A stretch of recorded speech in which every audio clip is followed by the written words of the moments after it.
30, 40, 50, 60 yoshlilar. 30 yoshdan keyin nima ichish boshlash kerak? Ne yuzini berkityapti, nima aybi bor ekan bu qizni deyishadi. Dozirovkalarini bemalol belgilab, qancha, necha mahal, necha oy. Assalomu alaykum hammaga, xush kelibsiz Umida. Rahmat. Ne yuzingizni ko'rsatmayapsiz, ne bunaqa o'tkazib qo'ydik o'zi, siz to'g'risini aytib bering. Chunki men bitta ko'rganlar ne yuzini berkityapti, nima aybi bor ekan bu qizni deyishadi. Yo'q, aybligida emas u, yo'q, lekin xo'jayin bilasiz-ku, erkaklarni taqmaydi. Yo'q dedilarmi, yuzini ko'rsatmaysiz. Ha, yo'q, o'zi ommaga chiqish bunaqa qo'llab-quvvatlanmaydi. Orqadan turib, nima qilsa, mayli, bo'ladi unga. Chidasa bo'ladi. Ha. Biz bu mahsulotlarni stolga bekorga qo'yib olmadik. Umida tajribali vitamin sotuvlari bilan, o'sha odamlarga yetkazib berish bilan mashhur tajribali mutaxassislar ham doktorlar, hali diplomlarini olmaganlar-yu, lekin mana shu doktorlikda o'qinglar, bilasizlar, erta yillab o'qiladi. Hozir men bu vitaminlarni sizlarga ko'rsatayotganim yosh bolalarga, yosh kattalarga bad vitaminlar bor. Zo'r savollar beraman sizga. Ha, bemalol. Ishonchli. Qo'limdan kelgancha javob beraman. Vitamin zakaz qilish uchun yoki bemalol bulardan olishingiz mumkin. Faqat oxirigacha ko'rsanglar, mana nima ichiladi, bolalarga nima berish kerak, hammasini aytib beradilar. Ham doktorlar dedimi? To'pa olishadi-yu, qanaqa ichishni bilmaydiganlar ko'p. Avvalib sizga yozishadi. Avvalib menga yozishadi, qanaqa ichish kerak, nima qilish kerak, qanaqa dozalash kerak, bolalarga qanaqa berish kerak. Yoki o'zi kattalar o'zi qay payt ichish kerak, nimadan keyin, qay payt, xullas. Bunaqa savollar bilan mendan olmasdan turib hozir savollar berishadi. YouTube bizlarni kuzatayotgan ayollar ham asosan uy bekalari, yosh kattalar kuzatishadi. 30, 40, 50, 60 yoshlilar. 30 yoshdan keyin nima ichish boshlash kerak o'zi? Soppa sog' bo'lsa ham nima ichish boshlash zarur? Soppa sog'ligi endi to'g'risi birinchi o'chirda check-up qilish kerak. Endi check-up qilganda hamma narsa chiqib keladi. Endi bizlarni xalq yotib olmaguncha qilishmaydi bu narsani. No, profilaktik qilib, vitamin C, sink, kollagen обязательно boshlash kerak. Endi o'ziga menimcha sog'lomman, 100% yaxshiman deydigan menimcha 30 dan oshgan, 30 dan keyingi ayollar menimcha kam bo'lsa kerak. Magneziylar ichish kerak-da, uxlashga. Magniylar. Magniylarning ham endi turi bor, turlari ko'p. Mana misol uchun yod, har doim kunligi bu yod, D3, magniy, omegalar kunligi standart hisoblanadi. Xo'p, Umida, men masalan mashlarni kerak dedingiz, oldim. Nima uchun men sizdan vitamin sotib olishim kerak? Sizni boshqa vitamin sotadiganlardan ajralib turadigan tomoningiz nimada? Ajralib turadigan tomoni, misol uchun analiz topshirsangiz, analizga qarab bemalol aytib bera olaman, расшифровка qilib. Doktor bo'lganingiz uchun. Imkonim boricha aytib, sizdagi kamchiliklarga qarab, buni dozalari, buni ham dozalari bor. Kimlardir kam ichadi, hech qanaqa effektini ko'rmayapman, nima oldim, axlat bo'lyapti. Yoki kerakli dozada ichsam, nimadir xalaqit beryapti organizmda so'rilishiga. Buni muammoni buni suhbatlashganda, diagnozga qarabki, analiz topshirganda bemalol aytib berishga imkoniyatim bor, alhamdulillah, lekin diplomim yo'liga hozircha kamchiligim Qachon olasiz diplomingizni? Diplomga hali o'qish kerak. 2 yil bor, yo'q keyin. Lekin anchadan beri sotasiz. Magistratura, endi klientlaringiz. Biza bu sotuvdan oldin men o'zimga hamma narsani o'zimda qo'llab, effektini bilganimdan sotuvga qo'yaman va buni 100% uverin bo'lib ayta olaman. O'zida mana problemasi ko'p, so'rilishi yaxshiman, men bunaqa ichaman, umuman effektini ko'rmadim degan odamga, "Yo'q, men buni oling, men buni iching" deb ayta olmayman. Chunki mana ichaklarda problemalar bo'lib yotibdi, yallig'langan ichakda so'rilish kam bo'ladi. Men zo'r dozirovkada zo'r narsalar premium kачественныйini ichgan, lekin so'rilish yo'qmi, bu yoqda ichaklarda yallig'lanish ko'pmi, qabziyat bu ko'pchilikda qabziyat nima qiladi, qiynaydi. Shunaqa muammolari bor. Bunaqa odamlarga bunaqa narsalar ichganda prям qonga so'rilmasdan to'ppa axlatga chiqib ketadi. Puli oqib ketdi degani. O'shaning uchun o'zimdan kelib chiqib, nima tajribalarimga asoslanib men bunaqa qilganki ichaklaring bilan ishlab turish kerak, ishlabgan holda ichish kerak degan nimalar tavsiyalarimga amal qilgan holda ichilsa, ancha effektini ko'rgan klientlarim bor. buni nima qilib uvering eta olaman. Bu Lekin og'ir ko'pchilik narsa nima? hozir anaqasini ham aytavering. Ko'pchilik mana shuncha narsa ichaman, jigarimga zarar-ku deydi. Ha. Bular dori emas. Bular aktiv добавкаlar. Dori emas, umuman ximический sostavi yo'q. Bemalol jigarimga zarar bo'ladi deb qo'rqmasdan ichish kerak. Qayta jigari поддержка qiladi bular. Veganskiy ekan. Bu bolalar uchun mana hozir rechevой задержкада tili kech chiqayotgan bolalar yoki sog'lom bolalarni ham diqqatini yig'ishtirishi, nima deydi, to'rt qator she'rini yodlashga qiynaladigan bolalar uchun ham kognitiv funksiyani, miyani yaxshi rivojlantirib beradigan fosfolipid omega 3 bilan mana DHA, DHA anaqa qilinadi, ta'riflanadi. Bular o'sha kognitiv funksiyalarni, xotirani yaxshilash kabi, diqqat jamlash kabi nimalarni yaxshilaydi. O'quvchilarga boradigan bolalarga, kattalar uchun ham mana Qur'onda nima qilaman, qiynalaman yodlash, ilvala olmayman deganlarga dozasiga qarab ichiladimi? Kattalar, bolalar qilib dozalab beriladi-da, dozalab beraman o'zim. O'z ichsam bo'lar ekan shunda.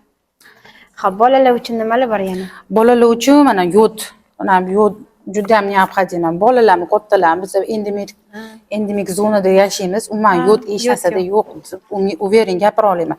Sanoqli narsalarda bor, lekin uni ham olish uchun, kundalik porsiyani olish uchun kilo yeyish kerak unaqalarni.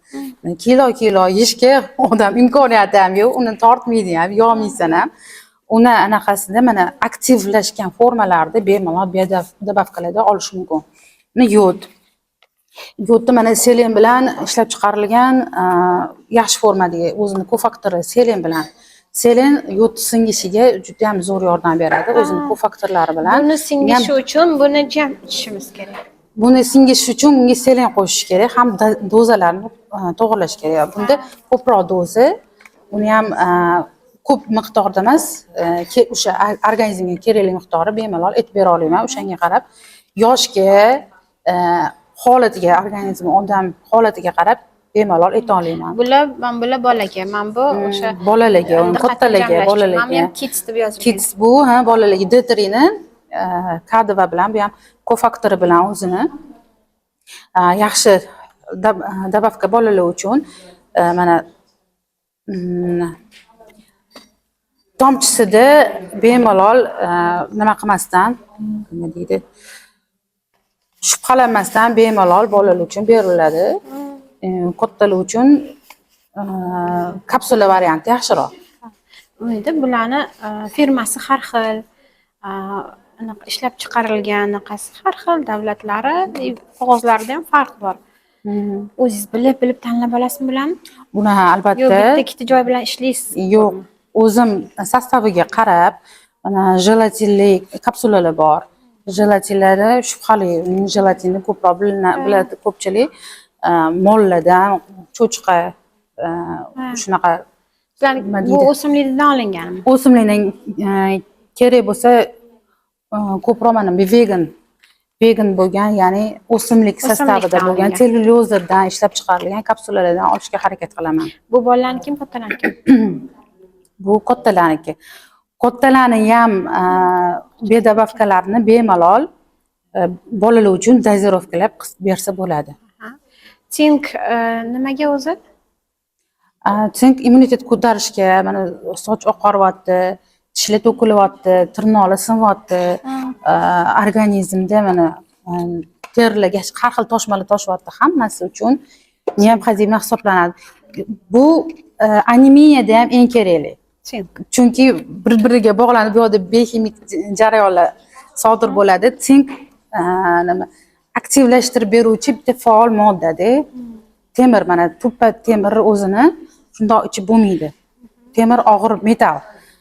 Uni yaxshi formaga aktivlashtirish uchun baribir unga yordamchi kofaktorlar kerak. Hamma ham e'tiborimni tortdi. O't o'lanlardan qilingan nima bu? Bu белая лапчатка deyiladi. Bu qalqonsimon bez faoliyati, gipotireoz, gipertireoz, kistozning nimalari bor. Shitavitkani, qalqonsimon bez kasalliklari uchun juda ham kerakli bo'lgan. Bu kattalarga? Bu kattalarga. Umida agar YouTubedan sotib olaman deyishsa, shu qizni nomerini bering deyishsa, o'z nomeringizni yozib qo'yamiz. YouTubedagilarga nima imkoniyat qilib berasiz? Men sizdan olishlik kerak YouTube'da. Nima qo'shib berasiz? Dostavkalar bo'yichami? O'sha doktorlik faoliyatingizni aytdingiz, o'shani qilib beraman dedingiz. Analizlar bo'lsa, bemalol расшифровка qilib, o'sha analizlarga qarab, nima kerakligini tanlab ko'rsatib bera olaman. Dozirovkalarini bemalol belgilab, qancha, necha mahal, necha oy ichishligi, lechebniy doza yoki profilaktik doza hammasini bemalol aytib beraman. Analizlarning javoblariga qarab tavsiya qilib bera olasiz. Tavsiya qilib bera olaman. Xo'p, butun O'zbekistongami, Toshkentgami? Yo'q, O'zbekiston, xohlasa chet davlatlarga ham chiqarib berishim mumkin. Pochtalar orqali chiqarib berar ekanlar. Rahmat Umida. Unda keyingi videoyimizda men siz bilan xohlayman 7 yoshgacha bolalarga nimalar kerak?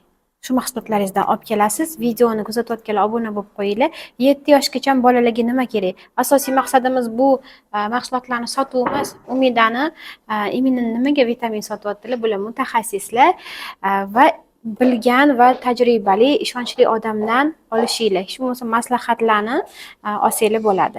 Lekin boshqa doktor yozib berganini olib maslahat emas. Mani yoshimga yoki mana shu analizlarim bo'yicha nimani iching, qanaqa iching desangiz, aytib bular mahsulotlarni mana shu bular o'zim dori emas ekanda, bas. O'zim olgan mahsulotlarga o'zim javob bera olaman, uch bu originalligini. Bu yerda ko'pchilikda bor, lekin shu ularni originalligiga hamma kafolat bera olmaydi.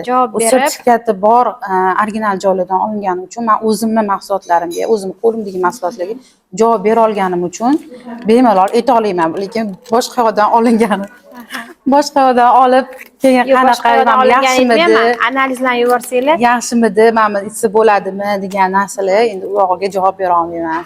Ha, Umidani taniganimga ancha bo'ldi. Shu yerda hamma qizlarimiz olishadi. Mana ofisimizda ko'pchilik shulardan olishadi. Mana bugun o'zim xolam ham zakaz qilibdilar. Olib qolgin shu qizingdan deb.